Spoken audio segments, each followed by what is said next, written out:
Hello guys, today I show you how to transfer money from funding to fiat and spot. So when you open your Binance, it will come up like this.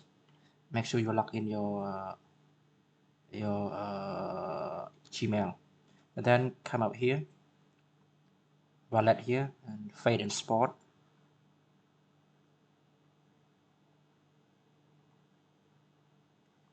So this is my fiat and spot. I don't have money here. Yeah. But I go to funding. I have money here. I have $98. So I want to transfer this money to fiat and spot. Yeah. So how to transfer it? Click here. Click on transfer. One again. If your money in funding, you cannot do trading, but you must transfer your money to fiat and spot to do trading.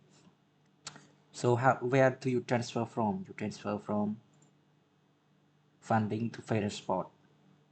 So what type of your coin? It USDT. Click maximum. Either 98.71 again. 98. Yeah. Transfer fiat and spot. Okay, here from funding to fiat and spot maximum 91.71. Confirm. Transfer successfully. Okay. So there is empty here. So go to fiat and spot. See, your money is come up here now. So I disable the money. It's 98.71. Yeah. Hope you enjoy this video. Please subscribe for more. Bye bye.